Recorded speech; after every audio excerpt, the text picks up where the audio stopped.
Assalamualaikum warahmatullahi wabarakatuh, Lur. Balik lagi di channel. Di masa pandemi ini, salah satu institusi yang menjadi sorotan para netizen adalah dinas sosial. Nah, karena dinas sosial ini menjadi institusi yang bertugas untuk menyalurkan bantuan-bantuan terkait dengan penanganan pandemi COVID-19. Salah satunya adalah tim PKH yang langsung terjun ke masyarakat, membina dan memberdayakan masyarakat supaya tetap bisa bertahan hidup di tengah situasi sulit ekonomi pada saat pandemi. Nah, maka dari itu dalam video kali ini saya mengundang salah satu pembina PKH di lingkungan tempat saya tinggal, pendamping. Beliau adalah Bu Gustilah Wardayanti atau Bu Yanti. Selamat sore, Assalamualaikum warahmatullahi wabarakatuh. Apa kabar ini Mas Piul? Alhamdulillah. Ya apa Bu? Saya. Oke Bu, Ibu ini sejak kapan jadi pendamping PKH? Sejak program ini ada, jadi tahun 2007. Jadi saya termasuk angkatan, jadi wong-wong angkatan veteran. Angkatan awal-awal ya? Berarti kalau dihitung tahun 2007 ke 2021 itu udah 14 tahun, 14 coy. tahun. 14 ya. tahun. Kalau basic pendidikan terakhir Ibu apa? Jurusannya? Saya sarjana sains SSI ya. SSI. Kebetulan saya juga magang, saya punya akta 4 matematika, pendidikan matematika. Kok gak tadi guru sampean? Kok iso nang PKH iku ya apa ceritane iku? Dulu itu nggak apa-apa.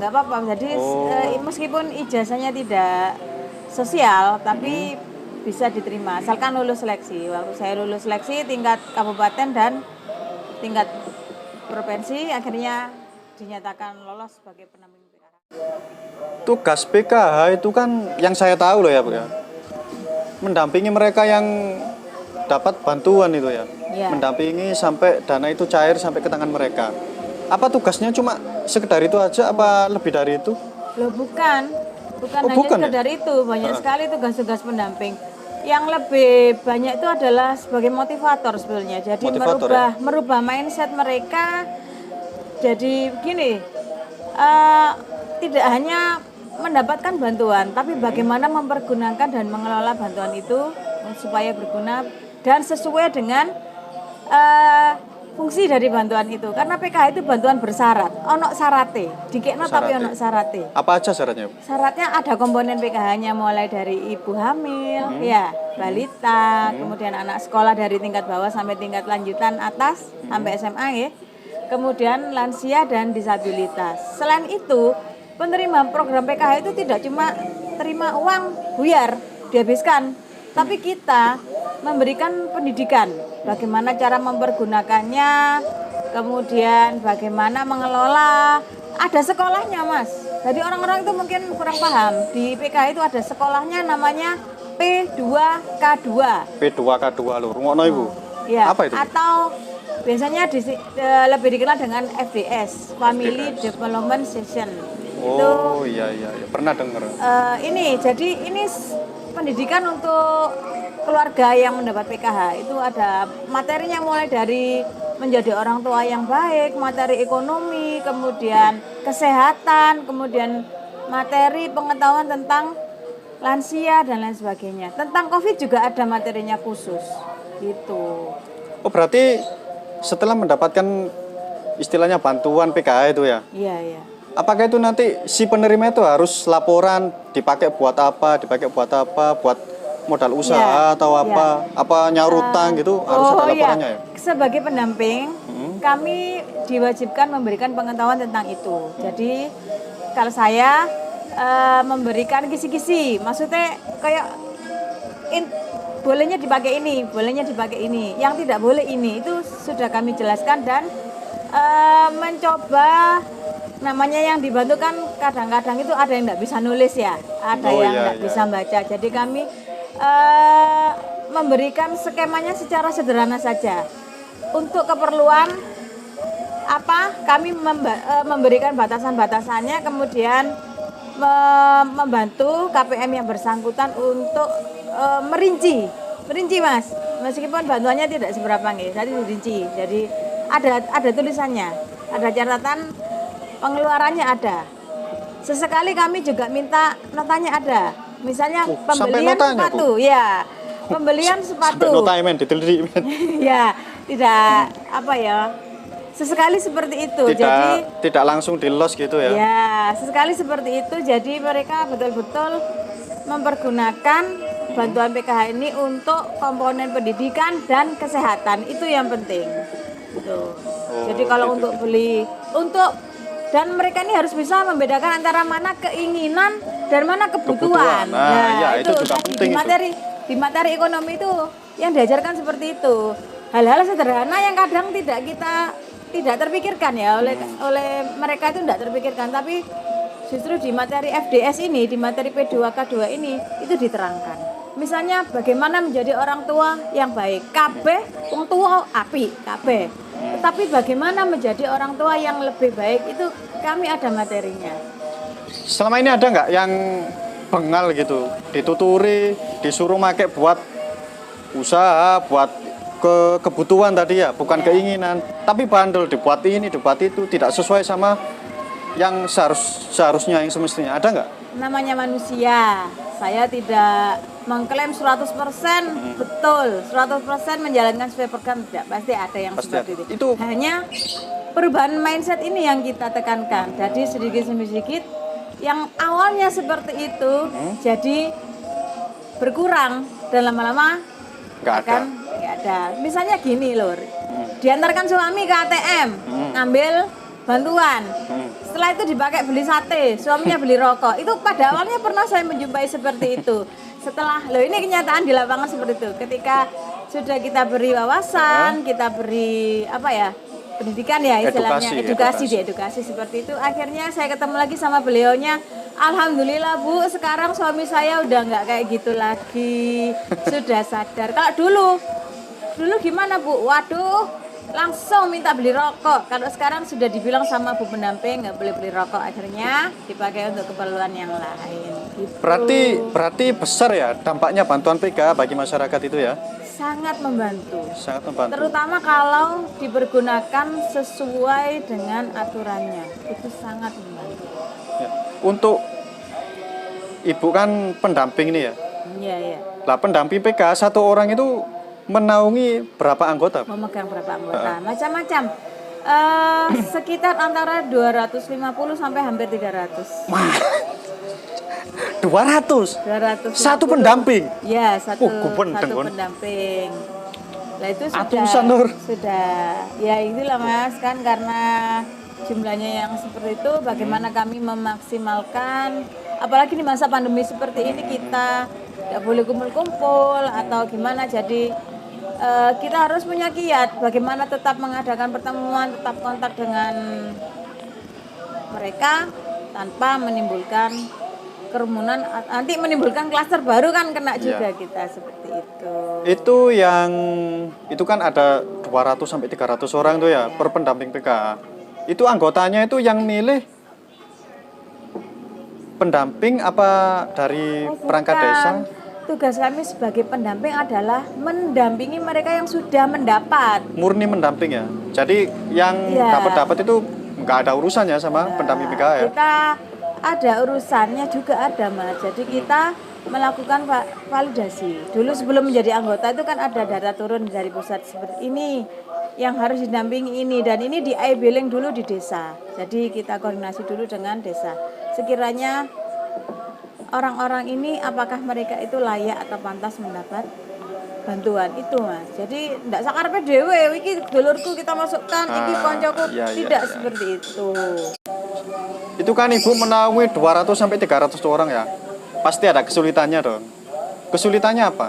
Faktor kesulitannya pada awal PKH itu, program PKH itu ada, itu sangat besar, terutama karena memang belum banyak yang mengerti.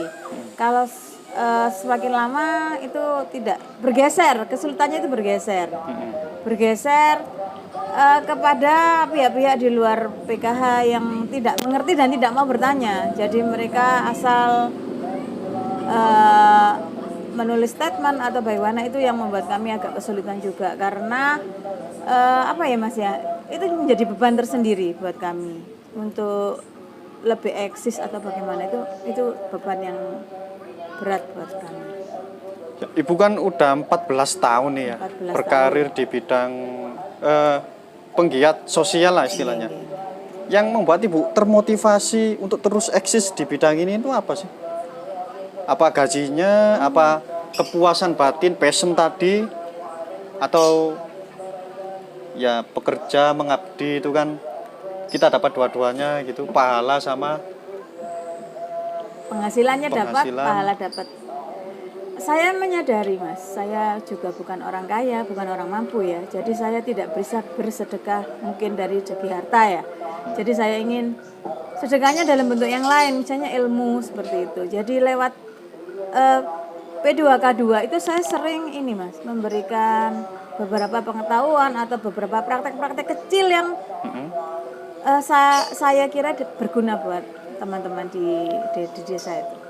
Jadi ada pengelolaan bahan-bahan yang tidak terpakai atau bagaimana, itu yang saya selipkan ketika saya memberikan materi FDS gitu.